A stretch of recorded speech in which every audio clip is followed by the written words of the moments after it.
Good morning. Ang oras ay mag-aalas 8, linggo ng umaga, and this is our last day dito sa Coron. Habang si Wifey ay natutulog pa, iisip ko munang maglakad-lakad, mag-ikot-ikot muna dito kasi aside sa doong mga time na nagtatrabaho kami, parang ngayon lang ata ako makakaikot dito ng maglalakad. Kaya na natin anong itsura ng Coron on a Sunday morning. Medyo busy ang mga tao kasi alas 8 typically ang start ng mga tours. Yeah, maraming papunta doon, papunta sa mismong port area nila, yung jump off ng mga tours. And then, yung nadaanan natin last time, yung Luwalhati Park, gusto kong puntahan yun kasi isa yun siya sa mga nakalista, nakasama sa city tour na supposedly pupuntahan namin ng asawa ko on one of the afternoons na nandito kami, pero hindi namin nagawa. Kaya yun ang pupuntahan natin. Sila kuya ay nagre-refill ng oxygen for the scuba divers. Ito, yung Matthews Island Crepe Cafe, laging puno yan. Napansin ko, every afternoon, even sa gabi, punong-puno yung cafe na yan. Masarap kasi yung crepe nila, masarap din yung kape nila. And highly rated yan siya sa Google Maps. Ang isa din sa kagandahan dito sa Coron, I'm very happy is, even if touristy area ng lugar, hindi mahal ang tricycle nila. Just to compare, huwag daw mag-compare pero ako dadiretso ko na. Just to compare, sa Bohol kasi, ang tricycle nila, or I don't know, baka yung mga nakausap lang namin, ang mahal kasi 150. Even if malapit lang yung pupuntahan mo, like 2 kilometers, 150 sila agad. Sila dito, 15 pesos, 20 pesos per person. Pero ang layo ng difference. May gasoline station din. Mahal gasolina dito, 80s. 87. By the way, bago pala kayo magpagasolina, try nyo umikot sa town. Meron kaming nakita kasing isang gasoline station na 60 plus lang ang gasolina nila. I don't know if the same na gasolina yan, pero iba-ibang gasolina ba? Dito yung a few nights ago, yung may fountain dyan, yung fountain na yun. Wala siya, naka-turn off siya ngayon. And hindi pala ako nag-sunblock, labas ako ng labas. Sige lang, maaga pa lang naman. Ang turo naman sa amin ng elementary is, ang araw daw sa ngayong oras na to is vitamin D. Di lang ako sure, maniniwala pa ako doon. Siguro nung 90s, vitamin D pa yon. Ngayon wala na. Masyado nang mainit ang mundo. Ay naku, hindi na ako nagdala ng pera. May nakita nang saan akong pagkain doon. No? Ay, may buko din saan. Baka may ATM dito. May 200 pa naman ako sa ATM.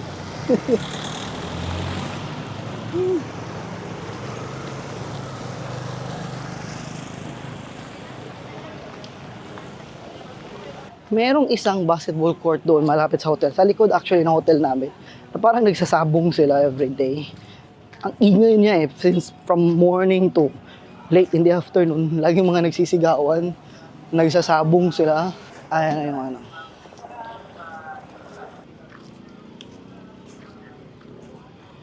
Yan, dito na tayo. This is Luwalhati Park.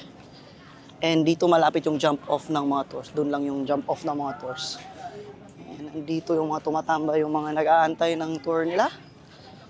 And dito din yung mga boatman.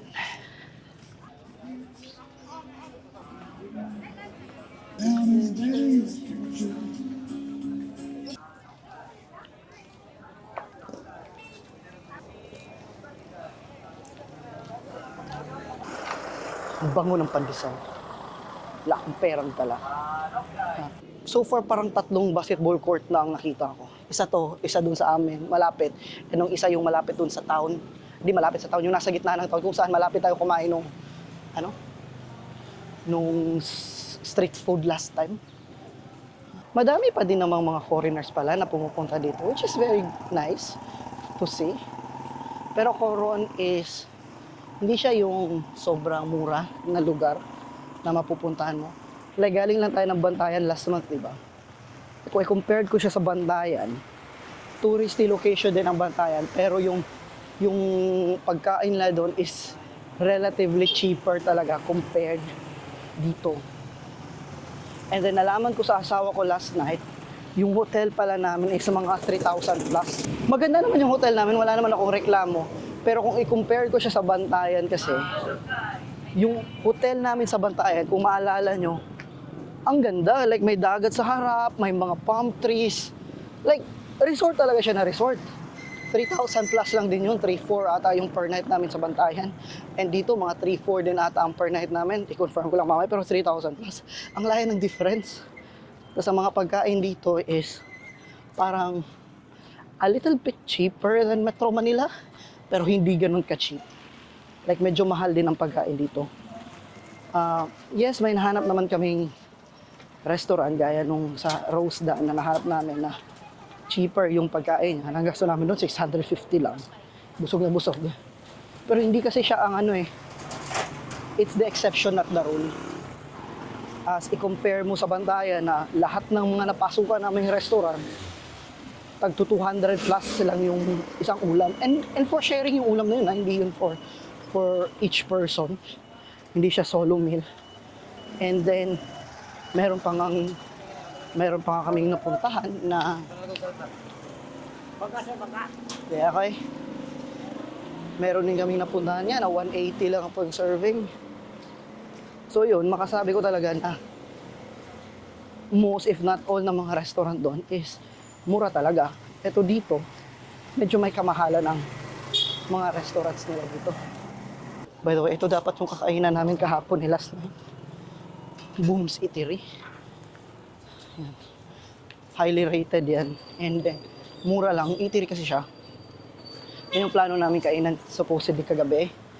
Pero since ang sakit na ng katawan ng asawa ko, nagpamassage na lang kami.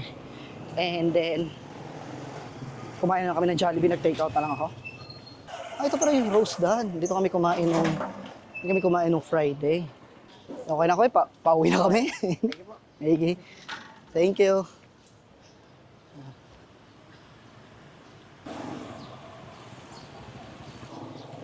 Nasitirasan akong bangko. Para ako bibilhin na. Pwede mag-withdraw.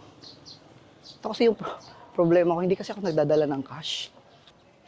Ito pala ang City Hall nila. Ang ganda ng posisyon ng City Hall nila. Imagine niyo, diyan ako naglakad. Maraming tao dito pag weekday. Kasi galing nga kami dito ng weekday, so alam ko. Maraming tao dito ng weekday. Pero pag ganitong Sunday, ang chill ng lugar. Walang katao-tao.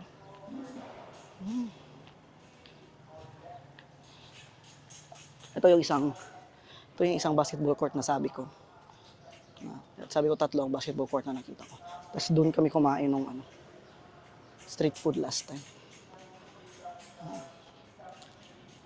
Ano ko, itong daan na to, pag magle-left ako dyan, babalik na yan doon sa street kung saan yung namin, yung hotel namin. Wala ako.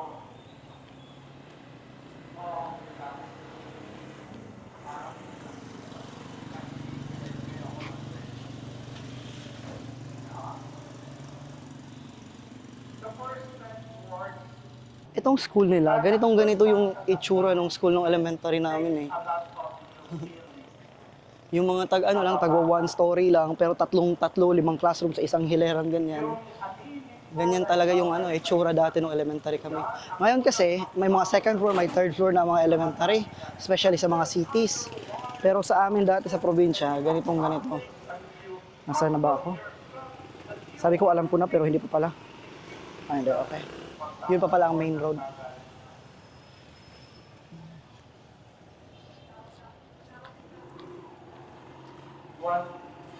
May naririnig akong nag-humili.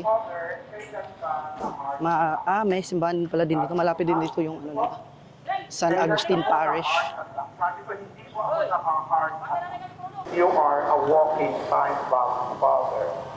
Kung gusto mo pang mabuhay ng matagal, there is no other way but to take maintenance medicine. And so I follow my doctor. Acceptance Acknowledging takes a lot of humility. Sina Aman, isang tao na mataas, makapangyarihan, kinikilala. First, he refused to take the bath in the river of Jordan.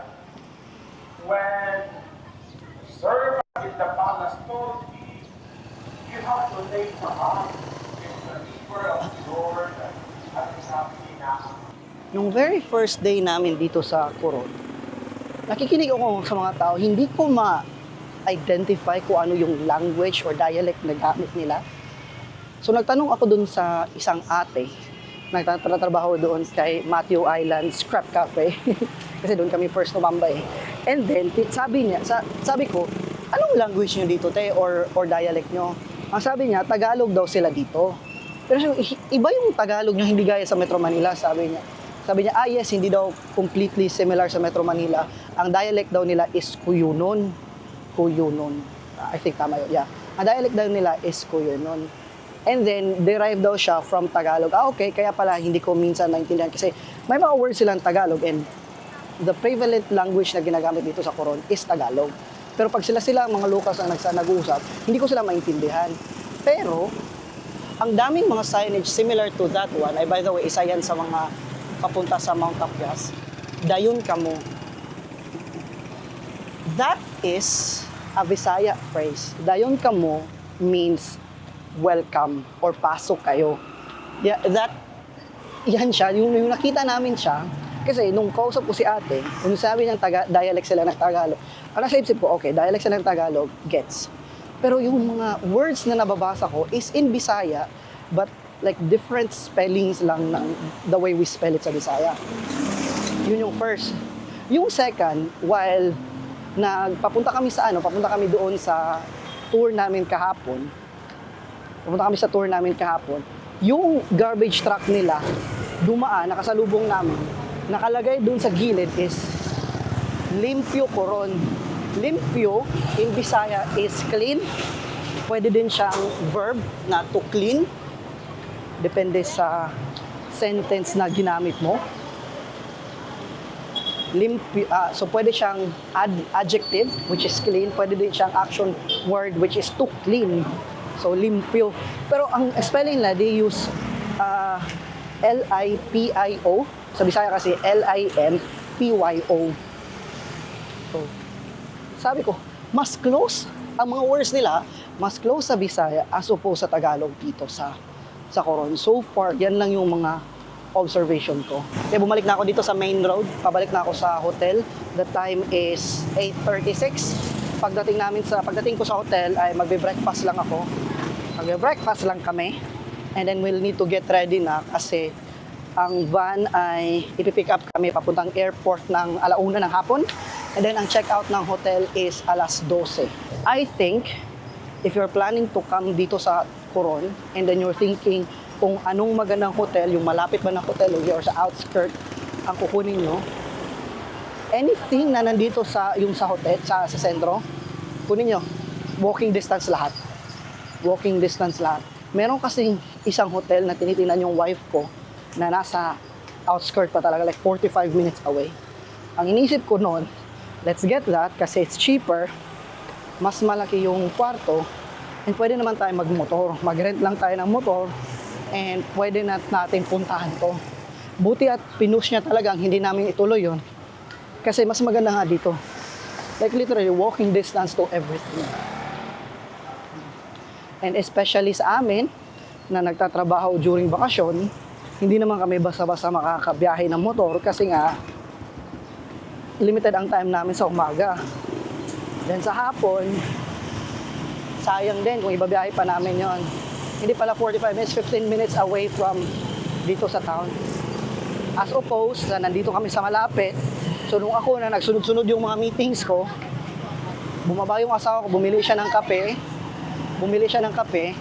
ay dinalahan niya ako kasi maraming options sa malapit. And then, itong Coron, napansin ko, since dumating kami dito, lagi na lang tumatagas tong tubig na rin. I don't know actually saan galing to. Baka may nasirang gripo, may nasirang pipe. Basta since dumating kami dito, yan na yan. Tumutulo na yan since nung Wednesday pa. Baka most likely even prior pa.